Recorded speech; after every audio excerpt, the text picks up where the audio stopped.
I never thought I'd get a second chance. When I died that night, crushed under the weight of betrayal and humiliation, I assumed it was over.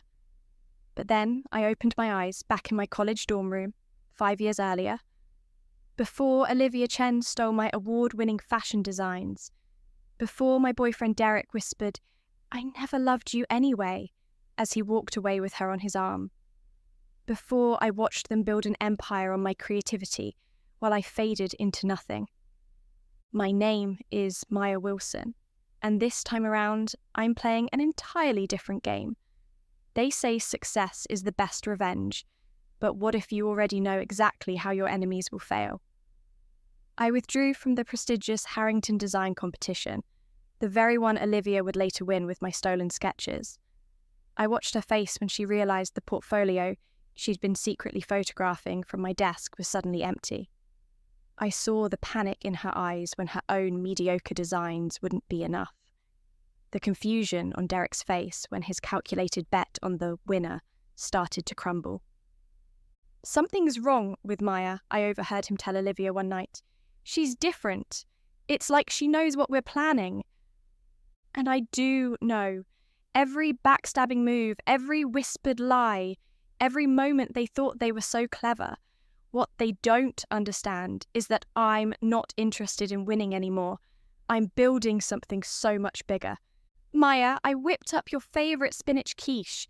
You should eat before you get back to those designs. You haven't had a bite all day." Derek's concerned voice pulled me from my sketching. I nearly toppled off my chair in disbelief. His golden brown hair fell perfectly across his forehead, those same piercing blue eyes that once made my heart race, now making my skin crawl. This scene was all too familiar. In my past life, Derek had been my rock, the charming business major who swept me off my feet freshman year, always bringing me food when I was too absorbed in my designs, massaging my shoulders when I was sore. The man who I thought would stand beside me as I climbed to the top of the fashion world. And, "Hey, I picked up that special ink you like. The design department was all out, but I drove across town to that art supply store you mentioned." Olivia sauntered in behind him, her perfectly manicured nails tapping the doorframe. "Working hard, Maya? Can't wait to see what you're creating for Harrington. Everyone's saying you're the one to beat." I froze, my pencil hovering over the page. In my last life, I'd been so proud of those designs. My innovative use of sustainable materials paired with classic silhouettes had been revolutionary. The judges loved it. Until suddenly, Olivia submitted an identical portfolio. The timestamp showed she'd uploaded hers an hour before mine, and she'd conveniently shared some vague concept boards on social media a week earlier. Just like that, I became the plagiarist. The fashion world exploded with accusations. "Maya definitely copied Olivia. The proof's clear," they'd said. "Heard Maya had some small features in magazines before. Those must have been stolen ideas too that just went unnoticed." Derek, my supposed loving boyfriend, and Olivia, my supposed friendly rival, had executed their plan flawlessly. I was labelled a fraud, expelled from the programme, and slapped with a hefty penalty for breaching competition rules. But this time, I just smiled. "Thanks for the food, Derek. I'll eat in a bit." I watched his face carefully, noticing the flicker of frustration that crossed it when I didn't immediately gush with gratitude. Olivia's perfectly rehearsed friendly smile twitched at the corners. "You've been acting strange lately," Derek said, setting down the plate. "Everything okay with the competition? You know how much this means for your career?" "For my career?" No. In my past life, I'd learned the hard truth. Derek never cared about my career. He cared about attaching himself to whoever he thought would be successful. And Olivia, with her family connections to luxury fashion houses, was his real target all along. "Actually," I said casually, flipping my sketchbook closed, "I'm thinking of sitting this one out." The silence that followed was delicious. Derek's mouth opened and closed like a fish gasping for water. Olivia's eyes widened slightly before she caught herself. What do you mean? The Harrington is your dream. You've been working toward this since freshman year, Derek sputtered, his hand gripping my shoulder a little too tightly. I shrugged. I've been thinking a lot about what I really want. The Harrington feels restrictive. I'm exploring something different. Different how? Olivia asked, her voice tight despite her attempt to sound casual. Oh, just some ideas, I said vaguely. Nothing concrete yet. Later that night, I pretended to sleep while Derek made a hushed phone call in our apartment's bathroom. She's not entering Harrington, he whispered urgently. I don't know what's going on. We need a new plan. A pause. Yes, I'll try to find out what she's working on instead. No, I don't think she suspects anything. I smiled into my pillow. If only he knew. The next morning, I left my sketchbook conspicuously open on my desk while I forgot something and ran to the campus cafe. When I returned, unexpectedly, 15 minutes later, Olivia was bent over my desk, her phone camera aimed at my pages. Oh! She jumped back, nearly dropping her phone. I was just admiring your work. These are different from your usual style? They certainly were. The designs I left visible were deliberately flawed. Beautiful at first glance, but technically impossible to construct. Any experienced designer would spot the issues immediately, but Olivia, who'd coasted through design school on charm and connections rather than talent, wouldn't know the difference. Just experimenting, I said with a shrug. Feel free to take a closer look if you want. Her eyes darted between me and the sketchbook, confusion evident. The Maya she knew would never be so casual about her precious designs. But her greed won out, and she leaned closer, pretending to study the page while surreptitiously snapping more photos. Over the next few days, I flooded my workspace with more and more experimental designs, each one a beautiful trap. Through a carefully orchestrated series of accidents, I ensured Olivia got photos of every single one. A week before the Harrington submission deadline, I made my move. I've decided to withdraw from the competition officially, I announced at dinner with Derek. I submitted my withdrawal this morning. The fork he was holding clattered to his plate. You what? Maya, this is crazy. The Harrington could set you up for life. I nodded solemnly. I know, but I've been offered an amazing opportunity that I can't pass up. What opportunity? He demanded, his voice raising slightly. I could see the calculations running behind his eyes. If I wasn't competing in Harrington, what was his play?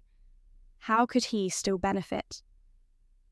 I can't really talk about it yet, I said, enjoying the way his jaw clenched. But it's going to change everything. That night, he made another bathroom phone call. She's officially out, but she's working on something else, something big. I couldn't get details. The day before the Harrington deadline, Olivia showed up at my apartment unannounced, her face strained beneath her perfect makeup. Maya, as your friend, I'm really concerned, she began, her voice dripping with fake sincerity. Everyone says you're the favourite to win. You can't throw away this opportunity? I gestured for her to sit down. Olivia, let's be honest with each other for once. Her perfect posture stiffened. You've been taking photos of my designs for months, I said calmly. I know you plan to submit them as your own. Her face paled, but she recovered quickly. That's absurd. Why would I do something so unethical? Because you're terrified of failing, I replied. Your family has connections, but you know your actual designs aren't competitive. Derek figured that out too, which is why you two cooked up this little scheme. She stood up abruptly. You've lost your mind. Derek and I barely know each other. I laughed then, and the sound made her flinch. Olivia, I know everything.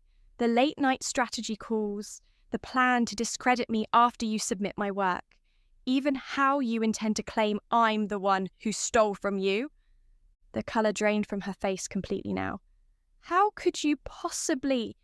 It doesn't matter how I know, I said, standing to meet her eye to eye. What matters is that I do. And here's what's going to happen now. You're going to submit those designs you stole from me to the Harrington. Her eyes widened in confusion. What? Submit them, I repeated firmly, just like you planned, word for word, sketch for sketch. I don't understand, she whispered. If you know, why would you want me to? Because I'm playing a different game now, I said, walking to the door and opening it. And Olivia? I'd start working on your acceptance speech. You're going to need it. For a little while, at least. As she walked out, visibly shaken, I felt a strange sense of peace wash over me. In my past life, discovering their betrayal had destroyed me.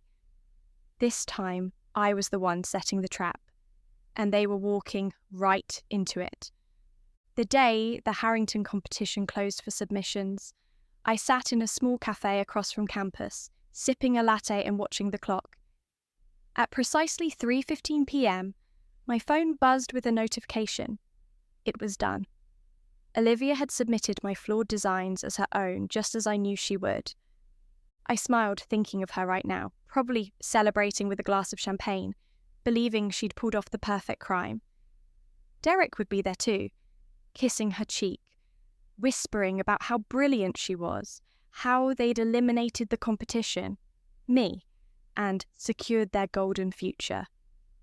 What they didn't know was that I'd changed the game entirely. 2 weeks before the submission deadline, I'd received an unexpected email that changed everything. It was from Julian Frost, the reclusive fashion icon, who, in my past life, had discovered my talent only after my reputation had been destroyed. His email was simple. I've seen your work in the student showcase. There's something hauntingly familiar about it. Meet me. In my previous life, Julian found me years too late, after I lost everything and was working as a seamstress in a small alteration shop, barely making ends meet. By then, Olivia and Derek had built their empire on my stolen designs. Julian had offered me a second chance, but by then, the damage was irreparable. I'd already been blacklisted in the industry.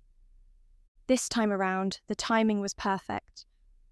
Our meeting was nothing like I expected. Julian wasn't the stern industry titan portrayed in magazines. In person, he was soft-spoken and contemplative, studying my authentic portfolio with keen, experienced eyes. There's an old soul in these designs, he murmured, fingers hovering over my sketches. Like you've been refining them for decades. If only he knew how true that was. The Harrington would adore these, he said, looking up at me. Why aren't you entering? I took a deep breath. Because winning would limit me. The Harrington path is predictable. A year-long mentorship at a traditional house, designing within their established aesthetic. I want to create something new. Julian's eyes had sparkled then.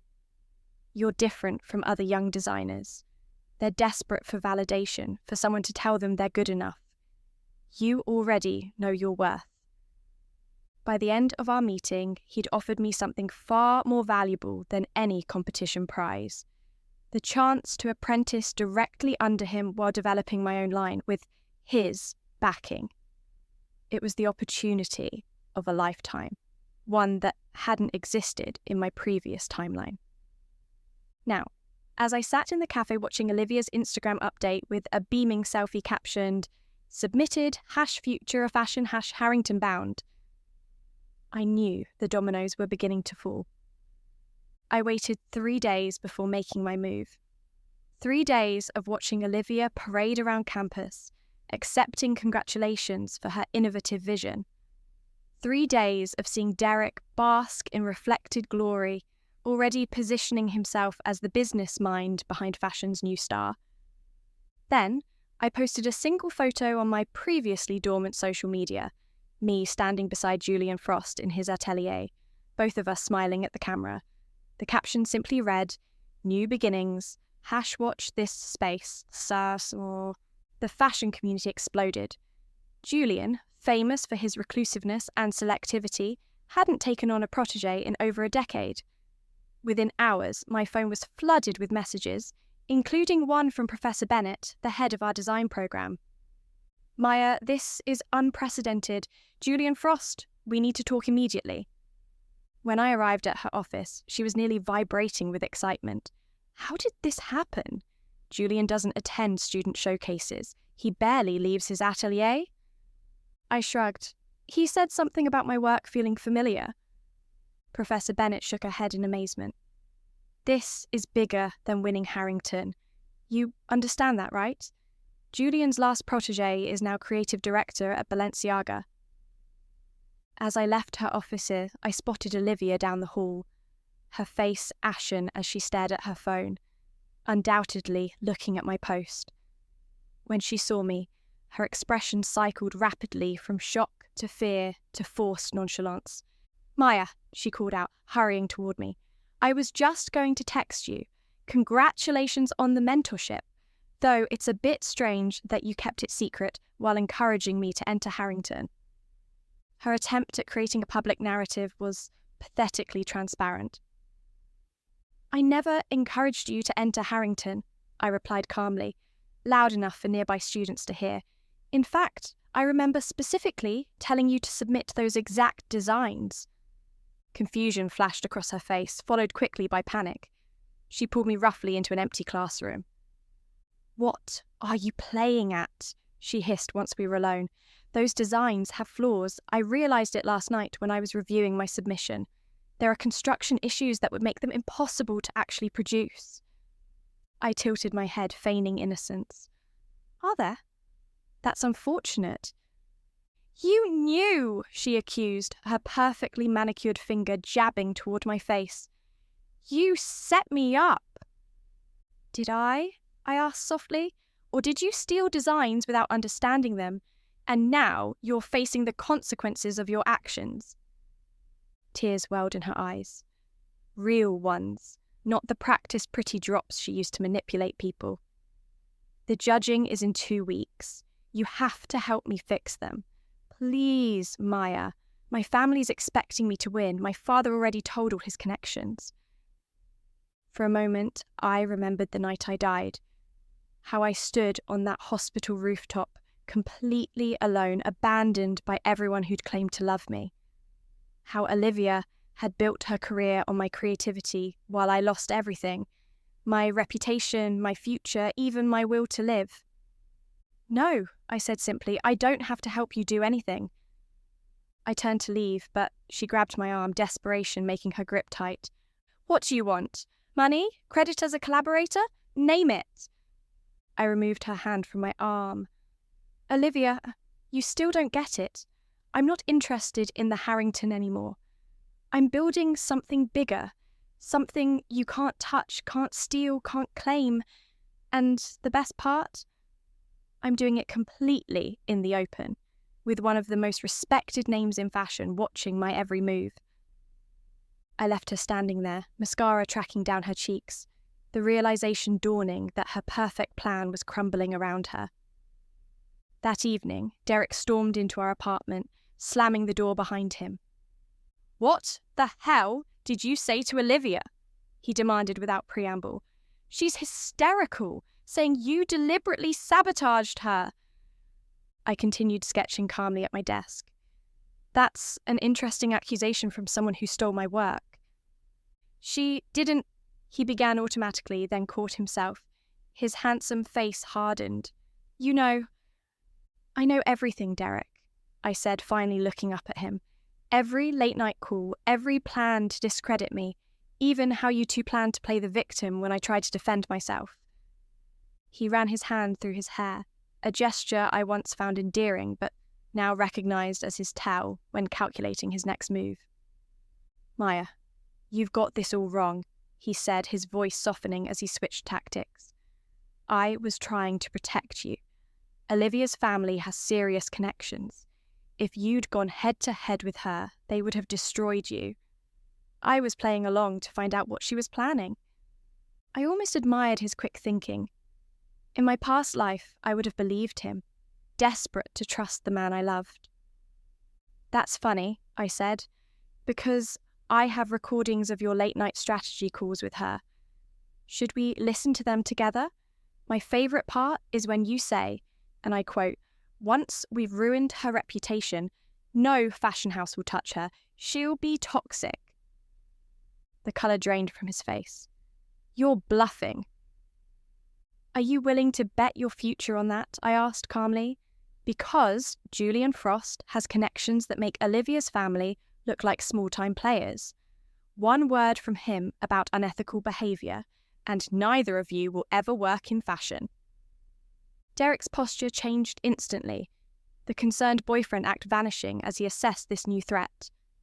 "What do you want?" he asked coldly. "I want you to move out tonight," I replied, "and I want you to break things off with Olivia." His eyes narrowed. "Why would you care about my relationship with her?" I laughed. "I don't, but I want to see how quickly you'll abandon her when she's no longer useful to you. Consider it scientific curiosity." "You've changed," he said, studying me like I was a stranger. The Maya I knew was sweet, trusting. "The Maya you knew died," I replied, turning back to my sketches. "This version doesn't need your approval." After he left to pack his things, I called Julian to update him on my progress with the new collection. We'd been working on something revolutionary, a line that combined sustainable practice with cutting-edge technology, something that would make the Harringtons' traditional approach look positively archaic. "How are the smart textiles working with your construction method?" he asked, his excitement palpable even through the phone. "Better than expected," I replied. "The prototype responds perfectly to temperature changes. We're reinventing what clothing can do." "The timing couldn't be better," Julian said. "The industry is ripe for disruption. When we reveal this at Paris Fashion Week instead of the scheduled Harrington showcase, it's going to change everything." After hanging up, I allowed myself a moment of pure satisfaction. In my previous life, Olivia had used the Harrington win as a springboard, leveraging it into a deal with a major label. Derek had positioned himself as her business partner and eventual fiancé, the power couple of emerging fashion. This time, while they were scrambling to fix fundamentally flawed designs, I was already 10 steps ahead, working with the very mentor who should have found me in my first life. A week later, the fashion blogs started circulating rumours about the Harrington submissions. An anonymous source claimed that one of the frontrunners had submitted work with significant technical flaws. Speculation ran wild about who it might be. Olivia was falling apart. I saw her in the design building, dark circles under her eyes, poorly concealed by makeup, frantically trying to fix what couldn't be fixed. The Harrington rules were strict. No changes after submission. She was trapped with my deliberately flawed designs. Derek, true to form, had already distanced himself from her. I spotted him chatting up the daughter of a major department store owner at the campus coffee shop, his charm offensive already redirected toward a new target. I almost felt sorry for Olivia. Almost. But then I remembered waking up in the hospital, my mother fighting against cyberbullies who attacked her for defending me, struggling to pay mounting medical bills while my reputation lay in tatters. I remembered delivering takeout to pay penalties, being recognised and deliberately given bad reviews by customers who'd seen my scandal online. I remembered climbing those hospital stairs, step by heavy step, having lost all hope. No, I didn't feel sorry for her at all. This was just the beginning of her reckoning. The day the Harrington results were announced, I remained in Julian's atelier, calmly working on our smart textile collection while my phone exploded with notifications. "Aren't you curious about the results?" Julian asked, watching me thread luminescent fibre through biodegradable material. I smiled. "I already know what's going to happen." He studied me with that penetrating gaze. "Sometimes I get the strangest feeling you've lived through all this before." If only he knew how right he was. My phone lit up with a call from Professor Bennett. I put it on speaker as I continued working. "Maya, you're not going to believe this," she said, her voice vibrating with excitement. "The Harrington judges disqualified Olivia Chen due to fundamental design flaws. They're calling it the most blatant case of technical incompetence they've seen in years." I kept my voice neutral. "That's unfortunate for her. But here's the real bombshell," she continued. "Someone anonymous sent the judges evidence that Olivia has been photographing your work for months. There are timestamps, metadata, everything. They're investigating her for plagiarism." Julian raised an eyebrow at me. I shrugged innocently. "The fashion blogs are having a field day," Professor Bennett added. "Everyone's talking about how Olivia Chen, with all her family connections, couldn't even submit a functionally sound design." After hanging up, Julian crossed his arms. "Did you know this would happen?" "Let's just say I understood the variables at play," I replied, carefully cutting a piece of responsive fabric. Julian laughed softly. "Remind me never to cross you, Maya Wilson." Later that evening, I found Olivia sitting alone in the dark textiles lab, staring blankly at her phone. "I've been disqualified," she said without looking up, "and now I'm being investigated for plagiarism." I said nothing, gathering my materials. "How did you know?" she asked, her voice hollow. "How did you know I was stealing your designs? How did you know to create flawed work for me to take?" "Let's just say I've seen this movie before," I replied, "and I didn't like the ending." She finally looked up, her face streaked with tears. "My father has withdrawn his support. He says I've disgraced the family. Derek won't even take my calls." For a brief moment, I felt a flicker of empathy. Then I remembered how she'd revelled in my destruction, how she'd built her success on the ruins of my life. "Karma works in mysterious ways," I said simply. "My life is over," she whispered. I paused at the door. "No, it's not. Your old life is over. The one built on lies and theft. What you do next is your choice." 3 days later, I received a call from Lily, Olivia's cousin who had spied on me in my past life. "Maya," she said hesitantly, "Olivia's in the hospital. She overdosed last night." My blood ran cold. This hadn't happened in my previous life. "The doctors say she'll recover physically," Lily continued, "but she keeps saying your name, saying she needs to explain something to you." When I arrived at the hospital, Olivia looked small and broken against the white sheets, nothing like the confident rival I knew. "You came," she whispered. "I did," I replied, keeping my distance. "I need to tell you something about Derek," she said, her voice raspy. "The designs I stole from you, he was the one who found them first. He's been going through your sketchbook since freshman year, selling your initial concepts to fast fashion brands. That's how he afforded all those gifts, those weekend trips." The revelation hit me like a physical blow. Even in my past life, I hadn't known the depth of his betrayal went that far back. "The Harrington plan was mine," she admitted. "But Derek had been stealing from you long before I came into the picture." "Why are you telling me this?" I asked, my voice tight. She looked down at her hands. "Because when I was lying there last night, thinking I was going to die, all I could think about was how many people I'd hurt, how I'd become someone my younger self would hate." As I left her room, my mind was reeling. Derek had been exploiting my talent for years, long before the competition that destroyed me. Every gift, every romantic gesture had been funded by my stolen creativity. The next morning, I received a text from Derek. "Maya, we need to talk. I heard about Olivia. Meet me at the campus coffee shop at 2. I showed up exactly at 2, curious about what new manipulation he would attempt. He was already there, looking unnervingly composed for someone whose schemes had just imploded. "Olivia's family is threatening legal action against me," he began without preamble. "They're saying I was part of her plagiarism scheme. They could ruin my future." I took a sip of coffee. "And what do you want from me?" A statement, he said, confirming that I had nothing to do with it. I studied him carefully, the man I once thought was my rock, who had actually been undermining me from the beginning. "How long have you been selling my designs to fast fashion brands?" I asked calmly. His carefully constructed facade faltered before he recovered. "I don't know what you're talking about." "Olivia told me everything," I said.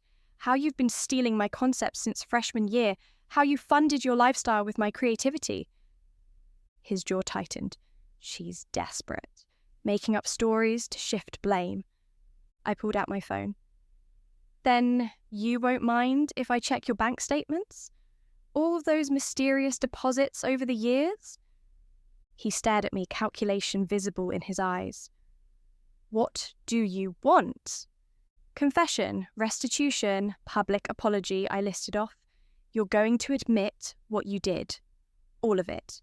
Return every penny you made from my work and make sure everyone knows that you, not Olivia, were the mastermind." He laughed bitterly. "And why would I do any of that?" "Because Julian Frost isn't just my mentor," I replied. "He's also an investor in 3 major fashion conglomerates. One word from him about your ethics, and you'll never get hired anywhere worth working." The colour drained from his face.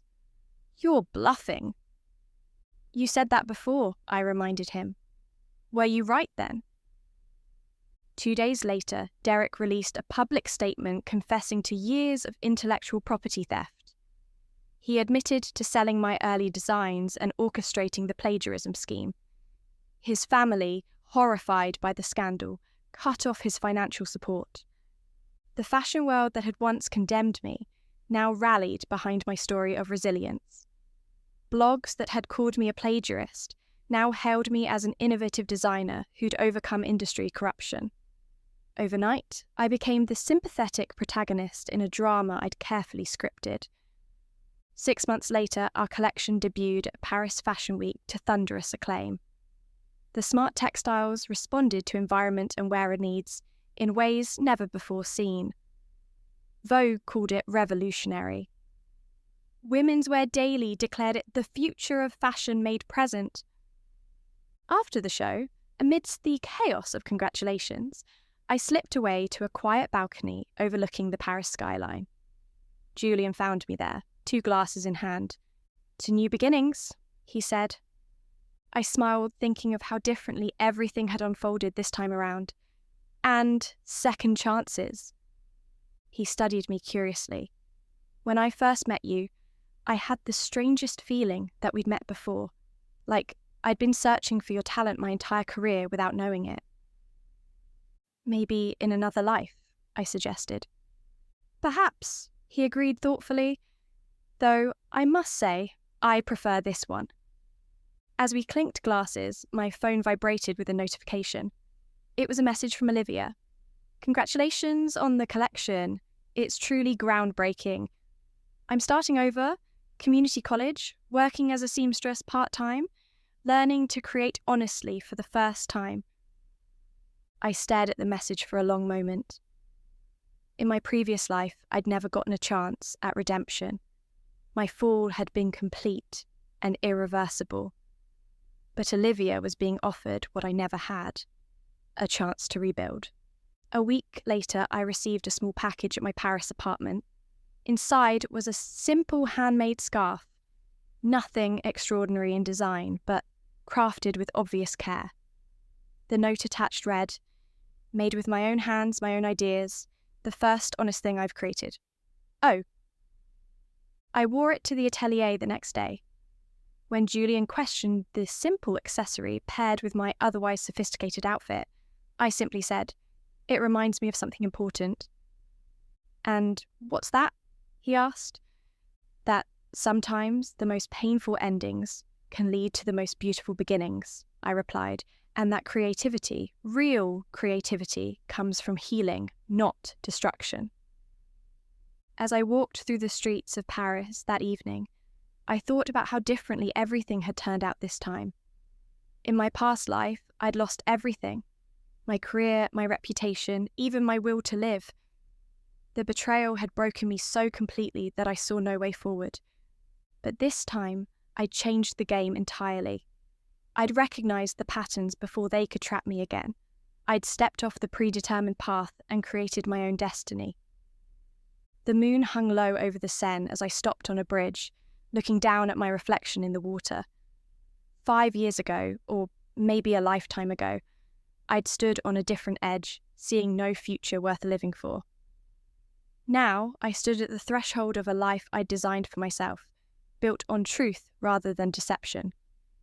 Derek had lost everything: his reputation, his family support, his path to easy success. He would have to rebuild from scratch. If he could. Olivia was attempting to do just that, finding her authentic, creative voice for the first time. And I had transformed my knowledge of their betrayal into the ultimate advantage. My phone buzzed with an email from Julian. Another major fashion house wanted to collaborate. Opportunities were flooding in, more than I could have imagined, even in my most ambitious dreams from my previous life. I smiled at my reflection in the water. Death had given me the ultimate second chance, and I'd used it not just for revenge, but for rebirth. I'd dismantled the traps set for me and built something beautiful from the remains. Sometimes winning isn't about taking the prize everyone else is fighting for. Sometimes it's about changing the game entirely, creating your own destiny from the ashes of what might have been. I am Maya Wilson, and this time around, my story ends very differently. Or rather, it begins again, on my terms.